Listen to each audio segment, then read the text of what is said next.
Alhamdulillahi Rabbil Alamin. Nahmaduhu wa nasta'inuhu wa nastaghfiruh wa na'udzu billahi min shururi anfusina wa min sayyiati a'malina.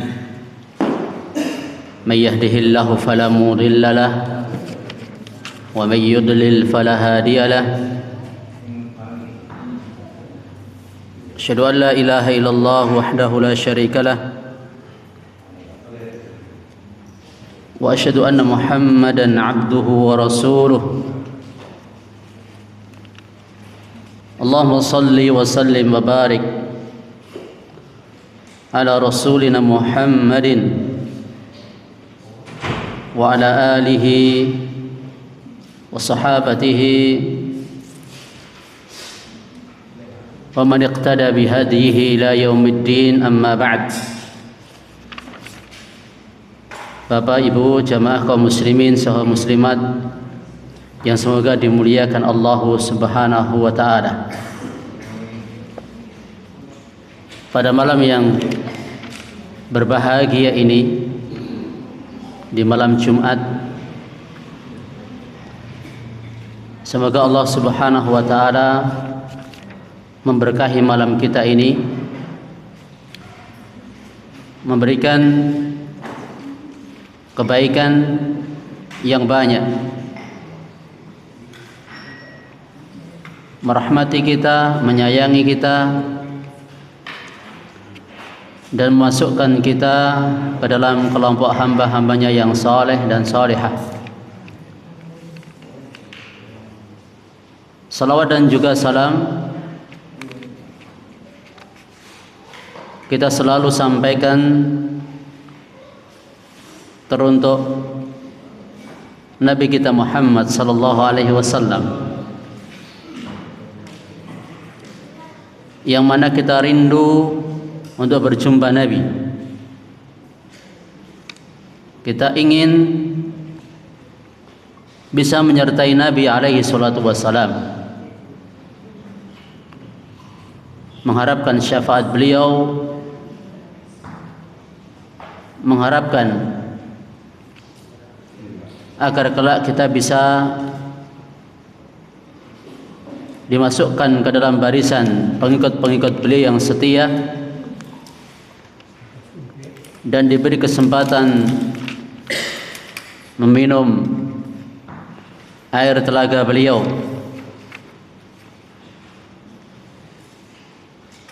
Salawat dan salam juga semoga terlimpah untuk keluarga beliau, sahabat-sahabat beliau,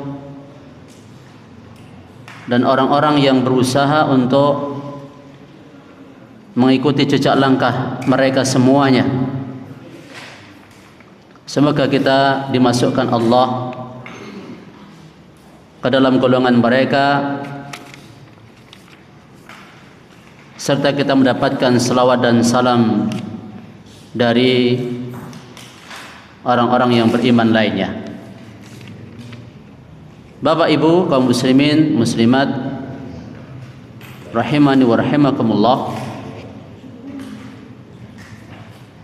Pada pertemuan yang lalu, pada pembahasan kitab Riyadhus Shalihin bab yang ke-7 tentang yakin dan tawakal, kita sudah sampaikan tafsir ayat yang pertama surah Al-Ahzab ayat 22 tentang peristiwa, masih ingat perang apa? Ketika Nabi dikepung, perang apa? Enten sing kelingan mboten?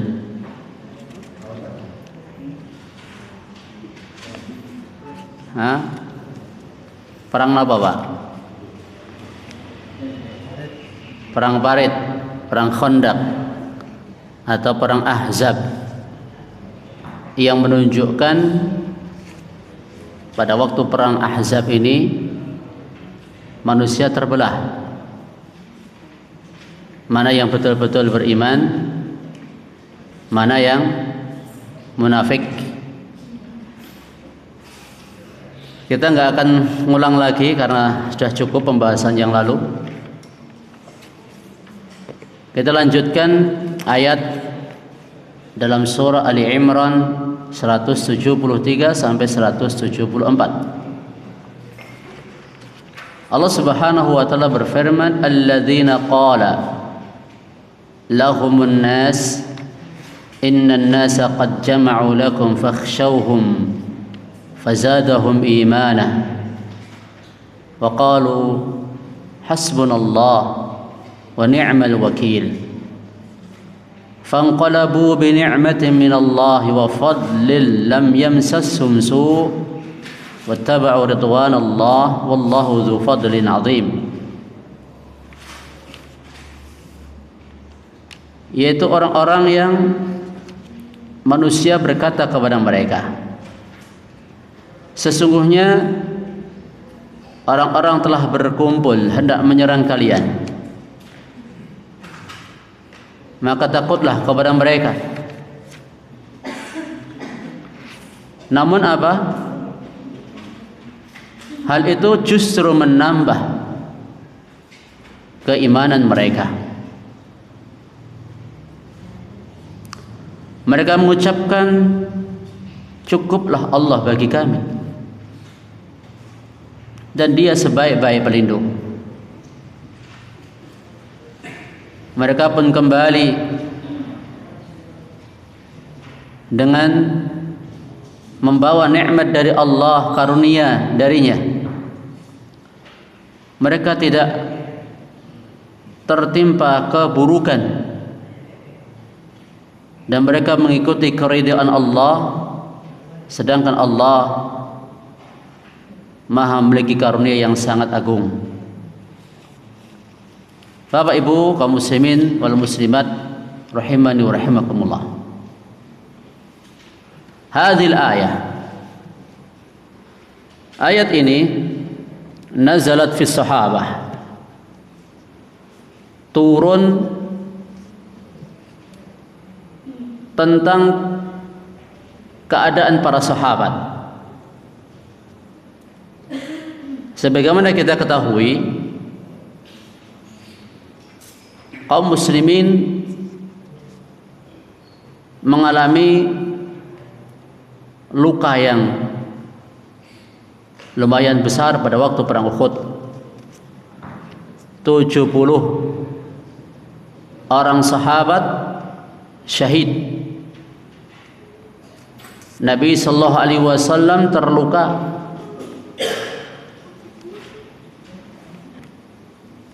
Dan rata-rata para sahabat mereka terluka pada waktu perang Uhud ini. Sampai-sampai ada di antara mereka yang lukanya cukup parah. Ada 2 bersaudara, mereka nggak mampu berdiri, nggak mampu berjalan karena luka yang parah yang mereka dapatkan. Namun ketika mereka menerima perintah dari Nabi sallallahu alaihi wasallam untuk keluar menyongsong, menyusul Abu Sufyan, pimpinan kafir Quraisy ketika itu, maka 2 bersaudara ini pun bahu-membahu untuk bisa pergi. Entah caranya bagaimana, yang penting mereka siap melaksanakan perintah Nabi sallallahu alaihi wasallam untuk kembali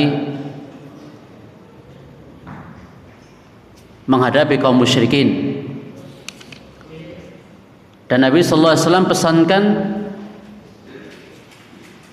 yang boleh untuk keluar mengejar Abu Sufyan hanyalah mereka-mereka yang kemarin ikut perang Uhud. Jenazah sakit bayangkan di saat kemarin mereka terluka parah, mereka pun juga mengubur rekan-rekan, sahabat-sahabat, ada keluarga, ada orang tua, ada saudara yang mereka kuburkan kemarin pada waktu perang Uhud. Mereka pun juga terluka parah. Namun ketika datang perintah di hari berikutnya untuk kembali keluar, sebab Nabi Shallallahu Alaihi Wasallam menyadari kemungkinan Abu Sufyan nanti akan balik. Ternyata betul, karena Abu Sufyan dan tentara-tentaranya belum bisa menghabisi Nabi Shallallahu Alaihi Wasallam. Ternyata Nabi masih hidup. Jadi mereka masih belum bisa menyelesaikan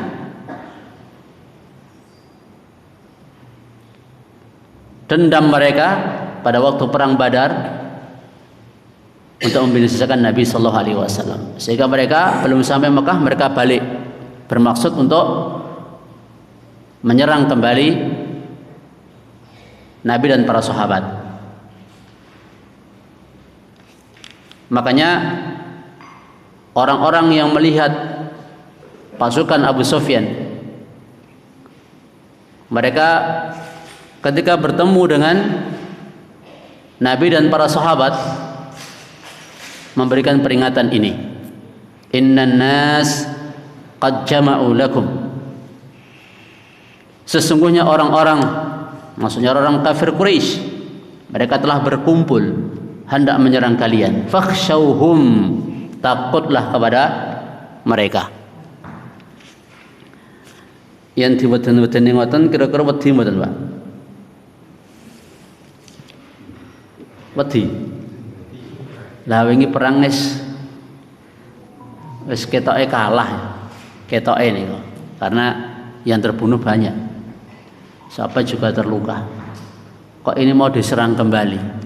Bagaimana kira-kira perasaan hati para sahabat ketika itu? Masya Allah. Nabi Sallallahu Alaihi Wasallam memotivasi para sahabat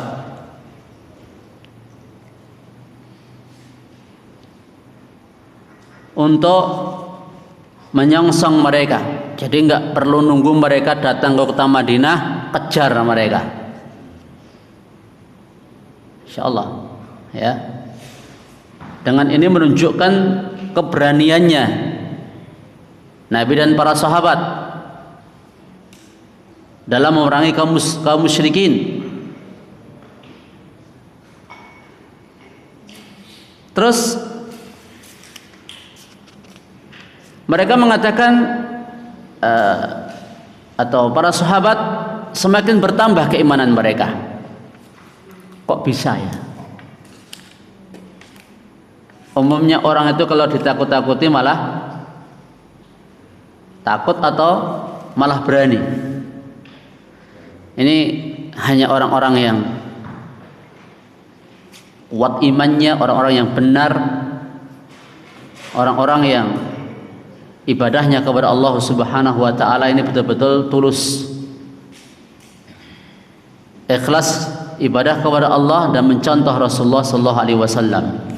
Ditakut-takuti dengan pasukan musuh justru malah menambah keimanan mereka. Li'annal mu'min, karena seorang mukmin itu, kita masuk atau enggak ya? Ya, dengan sifat dan karakter orang mukmin itu, kullama ishtaddat bihil azmat isdada imanan billah. semakin berat cobaan, ujian, tekanan, itu semakin bertambah imannya kepada Allah. Karena mereka tahu tempat mengadu, tempat minta tolong, tempat berlindung. Tidak mengandalkan kemampuan diri pribadi, nggak mengandalkan persenjataan yang lengkap, tak mengandalkan siapa-siapa kecuali Allah. Semakin bersandar kepada Allah, semakin bertawakal kepada Allah, semakin kuat iman mereka. Karena apa? Karena mereka tahu Allah itu siapa, dan mereka menyadari manusia itu kayak apa, gitu loh. Ini orang-orang yang keyakinannya memang betul-betul kuat kepada Allah Subhanahu wa ta'ala. Li'annahu yu'minu bi anna an-nasra ma'as sabri. Karena mereka yakin, mereka beriman, pertolongan Allah itu beriring dengan kesabaran. Wa annal faraja ma'al karbi wa anna ma'al usri yusra. Jalan keluar itu beriring dengan beban kesulitan, dan setiap kesulitan pasti diiringi dengan kemudahan. Oleh karenanya mereka dengan mantap, dengan tenang mengatakan hasbunallah, hasbunallah wa ni'mal wakil. Cukup Allah bagi kami. Kami tidak butuh selain Allah. Ya, Allah yang akan membela kami. Karena kami memperjuangkan agama Allah. In tansurullah yansurkum wa yuthabbit aqdamakum. Jikalau kamu menolong agama Allah, Allah pasti menolong kamu dan mengokohkan posisimu. Kalau kita enggak memperjuangkan agama Allah Subhanahu wa taala, kita akan jadi orang yang tak punya nilai hidup di muka bumi ini. Kalau kita tidak memperjuangkan agama Allah Subhanahu wa taala. Lihatlah orang-orang yang memperjuangkan agama Allah, nama mereka harum. Nabi sallallahu alaihi wasallam, beliau yang terdepan dalam hal ini. Para sahabat radhiyallahu taala anhum, para tabi'in, para tabi'ut tabi'in, para imam-imam kaum muslimin, para ulama, nama-nama mereka harum karena semasa hidup mereka apa yang mereka perjuangkan? Agama Allah Subhanahu wa ta'ala. In tansurullah yansurkum wa yuthabbit aqdamakum. Maka cita-cita seorang muslim sebagaimana yang disampaikan oleh Syekh Muhammad Shalih Al-Utsaimin rahimahullahu taala, uridu an a'isa sa'idan wa amuta hamidan wa ub'atsa aminan. Aku ingin hidupku di dunia bahagia, matiku dalam keadaan terpuji, dan ketika dibangkitkan aman dari siksa. Itulah cita-cita seorang muslim. Bapak Ibu kaum muslimin muslimat rahimani wa rahimakumullah, wa azanillahu wa iyyakum.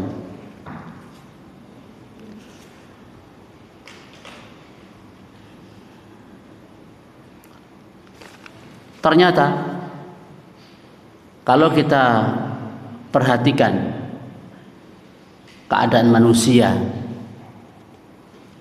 keyakinan mereka dan tawakal mereka itu bertingkat-tingkat. Semakin orang itu yakin kepada Allah, berserah diri kepada Allah, kok urusannya kok selalu baik untuk mereka. Coba tengok, kalau kita lihat sejarah para sahabat, awal mulanya ketika mereka mengikuti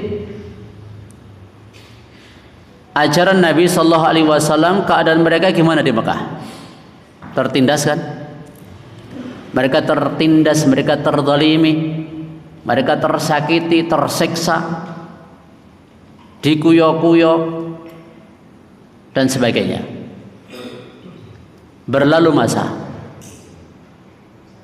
mereka berkesempatan untuk pindah dari Mekah ke Madinah.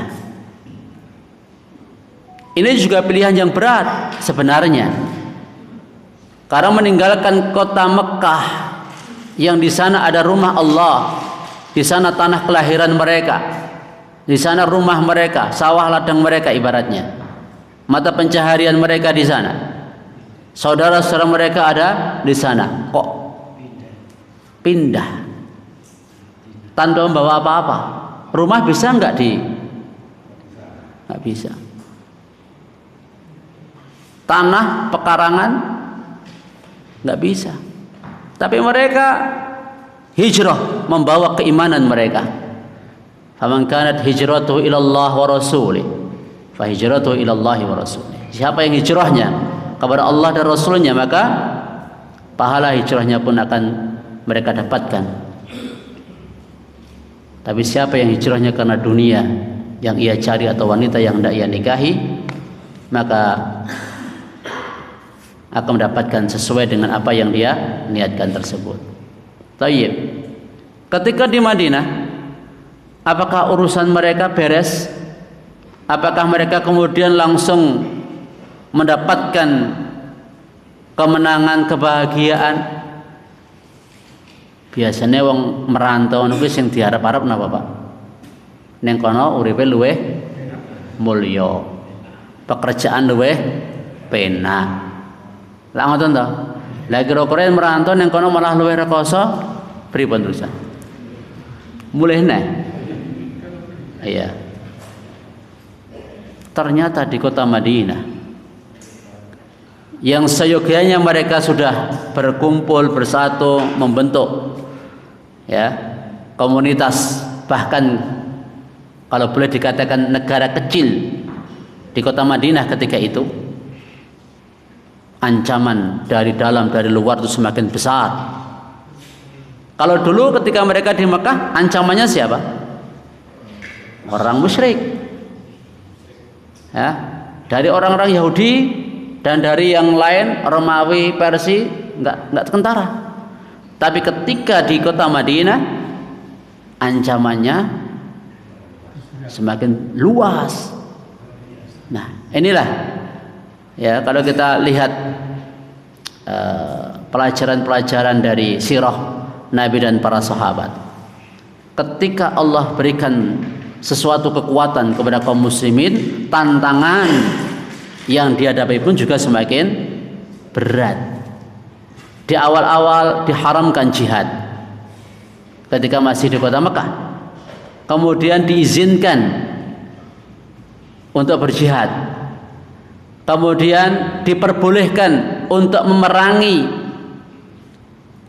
orang-orang yang memerangi mereka saja, yang tidak memerangi tidak boleh. Baru kemudian jihad umum terhadap semua orang-orang kafir dan orang-orang musyrik.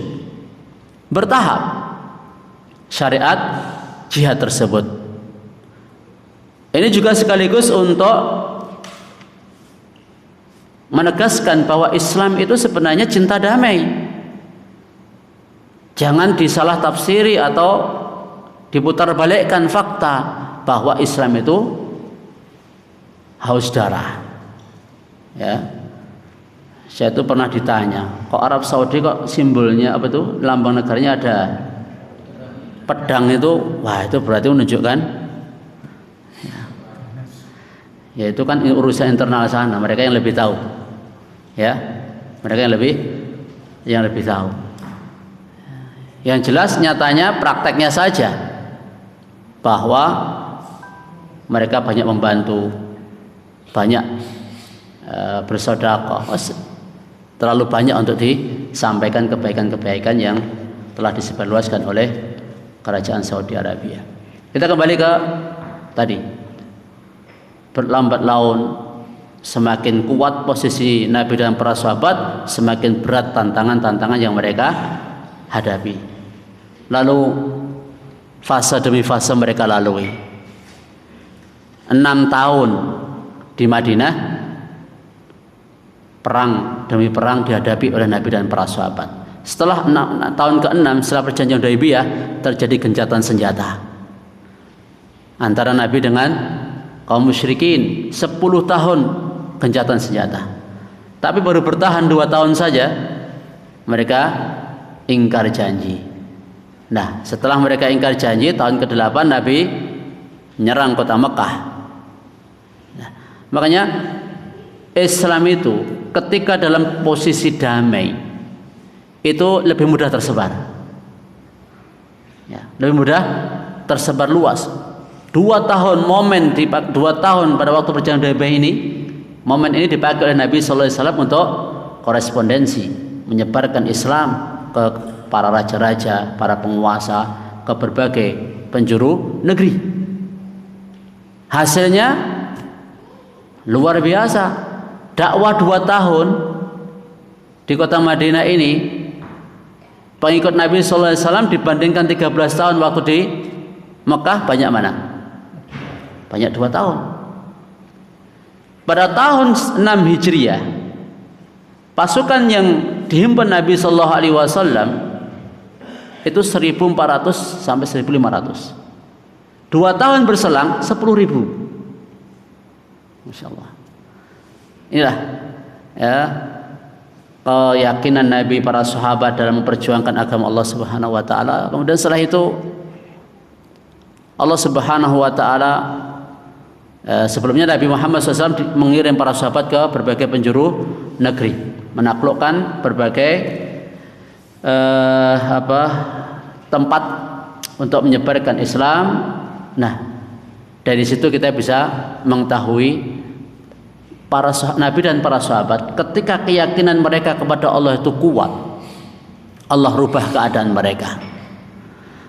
Ketika mereka meninggalkan dunia, mereka mengutamakan iman, Allah berikan pundi-pundi dunia kepada mereka. Ketika Umar bin Khattab menaklukkan Persia, dibuka harta benda kaisar ketika itu, ya, banyak sekali. Beliau menangis ketika berhasil membuka perbendaharaan Raja Kisra. Ya, sebab kenapa beliau menangis? Kalau dunia itu sudah dibukakan, alamat, ya, alamat apa? Manusia mereka akan saling berebut dunia. Manusia akan saling berebut dunia. Makanya di masa-masa para sahabat itu di kota Mekah, iman mereka itu kuat. Tapi orang-orang yang masuk Islam setelah penaklukan kota Mekah atau setelah itu lagi, imannya nggak sama, keyakinannya nggak sama, tawakalnya nggak sama. Ya. Maka PR bagi kita semuanya, Bapak Ibu sekalian, bagaimana kita menumbuhkan termasuk diri kita sendiri keyakinan dan ketawakulan kita kepada Allah Subhanahu wa taala dalam berbagai hal, dalam berbagai masalah. Ya. Orang-orang yang tidak beriman, mereka kurang yakin atau mungkin nggak percaya sama sekali terhadap akhirat, terhadap nikmat kubur, siksa kubur, terhadap bahwa setelah kesulitan ada kemudahan, setelah beban berat ada jalan keluar dan lain sebagainya. Ketika mereka keimanannya, keyakinannya tidak kuat, maka pertolongan Allah Subhanahu wa taala kepada mereka pun juga kurang sempurna. Ya. Maka dari itu, Bapak Ibu sekalian, semakin kuat iman kita, insya Allah semakin mempengaruhi keyakinan dan juga ketawakalan kita kepada Allah Subhanahu wa taala. Walhasil Nabi dan para sahabat kembali tidak tertimpa keburukan sama sekali, dan mereka mendapatkan karunia dan nikmat dari Allah Subhanahu wa taala. Ternyata Abu Sufyan tidak jadi menyerang Nabi dan para sahabat karena mereka pun juga ditimpa rasa takut. Ya, ditimpa rasa takut. Masih ingat kisahnya pasukan Usamah bin Zaid yang tetap diberangkatkan Abu Bakar As-Siddiq walau kondisi segenting apapun tetap diberangkatkan oleh Abu Bakar As-Siddiq. Walhasil apa? Ketika komitmen dengan ajaran-ajaran Islam, yakin dengan janji-janji Allah, akhirnya Allah pun memberikan kemenangan kepada pasukan Usamah bin Zaid. Wallahu ta'ala alam. Terus selanjutnya ayat yang berikutnya, wa tawakkal 'alal hayyil ladzi la yamut, dan berserah dirilah kepada yang maha hidup yang tidak akan mati. Siapa yang dimaksud di sini? Bertawakallah, berserah dirilah kepada Zat yang maha hidup yang tidak akan mati. Masya Allah.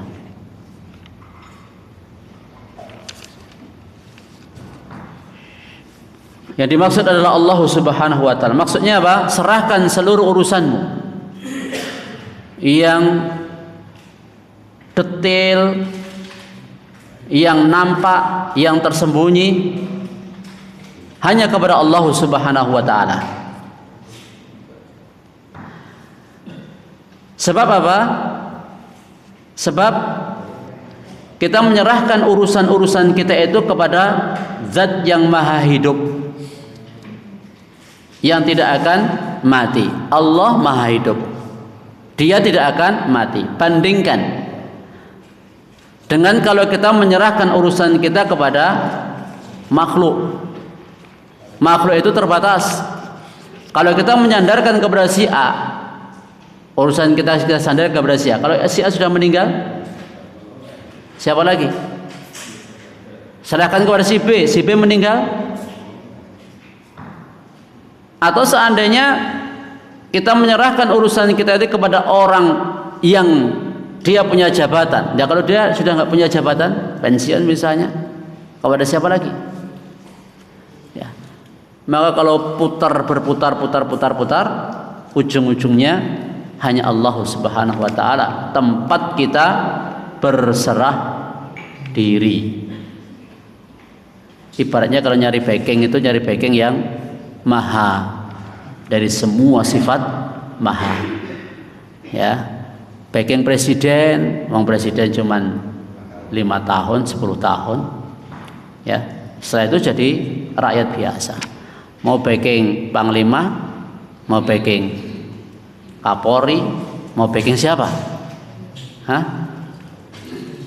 Sing ketok top ngoten sinten?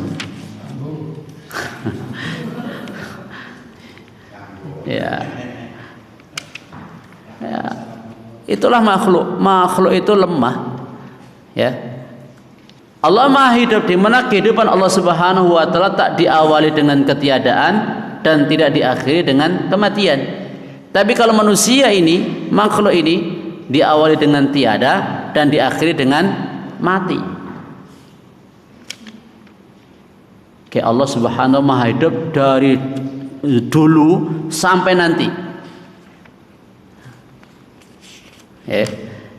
Misalnya niki diberi pilihan jenengan, Pak Bu, kabeh butuhin jenengan niku, jenengan ajeng pasrahke sinten, ajeng jenengan nuruske sinten. Si A dhek mengke umure paling karek 5 tahun, si B paling dhek umure karek 20 tahun, si C 50 tahun misalnya. Sing jenengan pilih sing ndi? Sing luwih dawa umure apa sing luwih cendhek? Tentunya sing luwih dawa umure 50 tahun. Itu kalau kita pakai logika. Kita mencari perlindungan, mencari backingan itu yang bisa bertahan lama. Lah kalau Allah Subhanahu wa ta'ala, apakah ada yang akan menyingkirkan Allah? Apakah ada yang akan menggantikan Allah Subhanahu wa ta'ala? Tidak. Maka kalau bertawakal, bertakwalah kepada Zat yang maha hidup, yang tidak akan mati.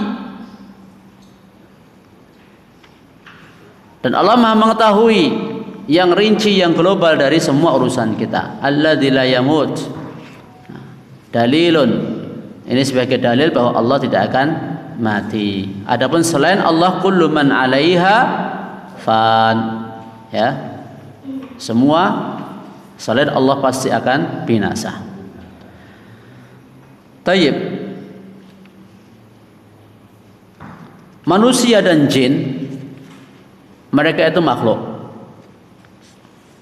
yang tidur dan akan mati. Kadang kita berpikir, saiki kita seperti ini, ya ngomong, ya nyantai, ya seperti ini. Kadang kita wingi koncoku kae kok wis renek ya. Wingi sedulurku kae kok saiki wis renek ya.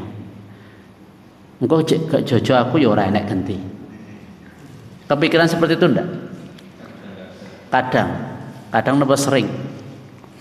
Ya. Kadang kita berpikir kita ini sekarang masih ada. Ketika orang-orang dekat kita sekarang sudah tidak ada, ya, kita sudah lupa nggak sama mereka? Ya, sudah lupa. Wong kadang suami istri saja ketika salah satunya meninggal, nikah lagi aja sudah lupa kok. Betul. Ini menunjukkan lemahnya makhluk. Ya. Antara suami dan istri, ya, jangan menyandarkan segala sesuatunya kepada suami. Ingat, bertawakal hanya kepada Allah. Suami itu juga makhluk, orang tua itu juga makhluk, muhsin itu juga makhluk. Semua selain Allah itu makhluk yang terbatas. Maka idza sa'alta fas'alillah, kalau kau minta hanya kepada Allah Subhanahu wa taala. Wa may yatawakkal 'ala Allah fa huwa hasbuh. Siapa yang bertawakal kepada Allah Subhanahu wa taala, Allah yang pasti mencukupinya. Tapi jika kamu bertawakal kepada selain Allah, maka kamu akan diserahkan kepada yang kamu tawakal tersebut. Maka siapa yang menyandarkan sesuatu urusan kepada selain Allah, maka Allah serahkan urusannya kepada yang dia sandari itu. Kalau bersandar sama keris misalnya, atau sama batu akik, atau sama jimat, atau sama selain Allah Subhanahu, Allah serahkan dia kepada yang dia sandari itu. Kan seringkali itu ketika orang itu bersandar kepada sesuatu, kalau seorang pejabat mungkin menyandarkan diri dengan jabatannya. Kalau orang yang punya harta mungkin menyandarkan dengan hartanya. Kalau orang sehat mungkin menyandarkan dengan kesehatannya. Kalau orang punya ilmu mungkin menyandarkan dengan ilmunya. Kan macam-macam orang menyandarkan urusan itu. Kayak Fir'aun menyandarkan duwe jabatan. Haman ya seperti itu. Qarun duwe harta benda. Ya. Terus Abu Sufyan, ketika itu Abu Jahal, Abu Lahab punya kedudukan di tengah kaumnya. Itu semuanya kan sirna. Itu semua kan sirna. Maka bertawakallah hanya kepada Allah Subhanahu wa taala, karena Allah yang akan mencukupi diri kita. Terus berikutnya, innamal fa idza azamta fatawakkal 'ala Allah, bila kamu telah berazam, bertekad, berserah dirilah kepada Allah.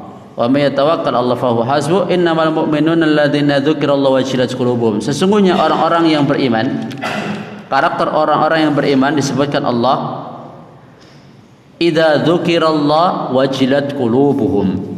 Kalau disebut nama Allah, hati mereka bergetar. Yang kedua, wa idza tuliyat alaihim ayatu zadatuhum imana. Kalau dibacakan ayat-ayat Allah kepada mereka, iman mereka tambah. Yang ketiga, wa ala rabbihim yatawakkalun, kepada Rabb mereka itu berserah diri.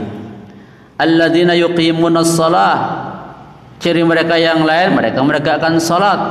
Wa mimma razaqnahum yunfiqun, dan mereka memberikan wa mimma razaqnahum yunfiqun, mereka menginfakkan dari apa yang Allah rezekikan kepada mereka. Allah katakan ulaika humul mu'minuna haqqan, mereka itulah orang-orang yang benar keimanannya. Masya Allah. Ya, coba kita petani nggih, satu demi satu. sifat-sifat yang disebutkan Allah dalam ayat-ayat ini. Di antaranya apa? Orang-orang mukmin itu idza dzukirallah, bila disebutkan keagungan Allah, kekuasaan Allah, khafatil qulub, hati mereka itu takut, bergetar, terpengaruh. Hatta inna ba'das salaf, bahkan sebagian salaf, idza tuliyat alaihi ayatul khauf, ketika dibacakan kepada mereka ayat-ayat khauf, yumarridu ayyaman, mereka itu sampai sakit. Ya. Hatta ya'udahun nas, hingga manusia membesuk dirinya. Dibacakan ayat-ayat yang berisi ayat-ayat yang menakutkan, entah neraka atau entah dosa atau entah apa, mereka itu sampai ada yang sakit gara-gara mendengar ayat-ayat tersebut. Ya. Masya Allah. Amma nahnu, adapun kita, faqulubuna qasiyah, hati kita ini keras. Nas'allahu ayyulayyana fa innahu tutla alaina ayatul khauf. Semoga Allah Subhanahu wa taala melunakkan hati kita semuanya. Sebab ketika dibacakan ayat-ayat yang isinya hal-hal yang menakutkan kepada kita, fala nata'assaru bidzalik, tidak bekas dalam hati kita ini. Wala natta'izu illa man rahimallah, dan kita enggak mengambil pelajaran darinya kecuali orang yang dirahmati Allah Subhanahu wa taala. Lakinnal mu'min, tapi orang mukmin itu adalah bila diingatkan Allah, hatinya itu bergetar dan takut. Ya. Terus ketika dibacakan ayat-ayat Allah, isdadu imanan, bertambah keimanan mereka. Bertambahnya iman mereka dari dua sisi. Pertama, mereka membenarkan apa yang Allah habarkan dari perkara-perkara gaib yang lalu maupun yang akan datang. Mereka pun menerima dan tunduk terhadap hukum-hukum Allah, melaksanakan apa yang Allah perintahkan, sehingga bertambahlah dengan itu keimanan mereka. Terus wahakadha, ya, demikian hendaknya ketika kita melihat diri kita ini, kita baca Al-Quran kok bertambah iman kita, ini termasuk tanda taufik Allah kepada kita. Kita membaca Al-Quran tambah iman, baca Quran tambah keimanan kita, ini taufik, karunia dari Allah. Tapi kalau kita membaca Al-Quran kok hampa hati kita ini, tidak berasa apa-apa, hambar, na'udzubillah, maka kita berlindung kepada Allah dari hati yang seperti ini. Ya. Idza kunta taqra'ul Qur'an wa la tata'assaru bihi, jikalau engkau membaca Al-Quran dan tak terpengaruh dengannya, fa'alaika bimudawati nafsika, maka hendaknya kau obati jiwamu. Jiwamu baru sakit. Ini kata Syekh Muhammad bin Shalih Al-Utsaimin. Jadi kalau kita membaca Al-Quran kok enggak ngefek dalam hati kita ini sakit berarti. Ya. Kalau kita sakit badan, cepat-cepat nyari obat, nyari penawar. Kalau hati kita ini sakit, apakah kita itu perlakuannya sama dibandingkan dengan perlakuan kita terhadap badan kita ini? Ya. Oleh karena itu obat dokternya ya kita sendiri, dalam arti baca Quran. Jikalau Anda melihat diri Anda bertambah keimanannya, bertambah membenarkan ayat-ayat Al-Quran, bertambah melaksanakan perintah Allah, berarti kita beriman. Kalau Anda cari obat, cari obat. Obatnya apa? Apa Panadol apa? Ya. Sebab khawatirnya itu hati kita itu mati. kalau nggak diurusi. Maca Quran ra efek, mendengarkan Quran ra efek. Lalak mati toh. Wong padahal yang menghidupkan hati kita ini yaitu Quran, sunnah, wahyu Allah Subhanahu wa taala yang menghidupkan roh kita, hati kita. Sebagaimana halnya yang menghidupkan jasad kita ini kan lewat makanan-makanan. Kita bertahan hidup ini kan makanan-makanan yang kita makan. Maka ketika kita terhalang mangan kok ora dadi awak misalnya, utawa mangan kok bermasalah ning awak, ini berarti badan baru sakit ya, dipangani malah mutah atau enggak selera makan sama sekali. Mosok wong iman kok karo Al-Quran ora selera. Ini seperti halnya manusia tidak selera dengan makanan maupun minuman. Wa ala rabbihim yatawakkalun, dan hanya kepada Rabb mereka itu berserah diri. Nah, ini sebagai pendalilan bab yang sekarang kita pelajari tentang masalah tawakal. Jadi ini mengkhususkan mereka bersandar diri hanya kepada Allah Subhanahu wa taala, baik dalam urusan agama maupun urusan dunia. Jadi berserah diri kepada Allah itu tidak cuma hanya urusan dunia tok, tapi dalam urusan agama kita serahkan kepada Allah. Sifat yang lain orang yang beriman menegakkan salat, menginfakkan sebagian rezeki yang kami berikan kepada mereka. Tentang masalah sholat, tentang masalah membayar infak, sedekah ini ya bisa dibahas di tempat yang lain. Terus ulaika humul mu'minuna haqqan, mereka itulah orang-orang yang benar keimanannya. Lahum darajatun 'inda rabbihim, mereka itu bertingkat-tingkat.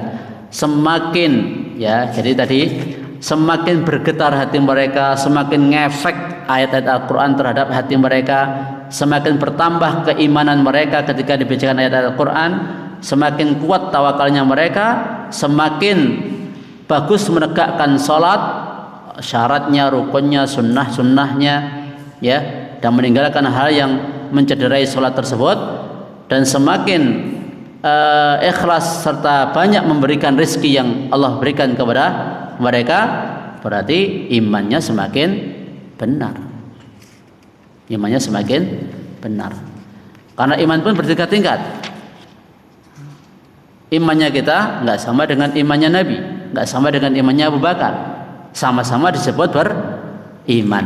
Karena sifat-sifat yang ada dalam ayat-ayat ini pun juga, misalnya taruhlah kita terpengaruh dengan ayat Al-Quran, tapi nggak senilai sepadan dengan keterpengaruhan para sahabat terhadap ayat-ayat Al-Quran. Maka dari itu kita nggak akan bisa melampaui imannya para sahabat, karena mereka ya adalah umat pilihan, dan mereka sudah diuji dengan berbagai macam ujian dan cobaan. Cukup kilatan-kilatan pedang di atas kepala-kepala mereka itu ya membuktikan akan kebenaran iman mereka kepada Allah dan juga Rasulnya Sallallahu Alaihi Wasallam. Ini yang bisa saya sampaikan. Ada kurang dan juga lebihnya, mohon maaf. Kalau ada benar semata datang dari Allah, ada kekeliruan dan kesalahan dari saya sendiri, semoga Allah masukkan kita ke dalam golongan hamba-hamba yang hanya berserah diri kepada Allah, memiliki sifat-sifat iman yang benar, serta memiliki keyakinan yang kuat, kepasrahan yang tinggi kepada Allah yang Maha Hidup dan tidak akan mati. Subhanakallahumma hamdika asyhadu an la ilaha illa anta astaghfiruka wa atubu ilaik. Assalamualaikum warahmatullahi wabarakatuh.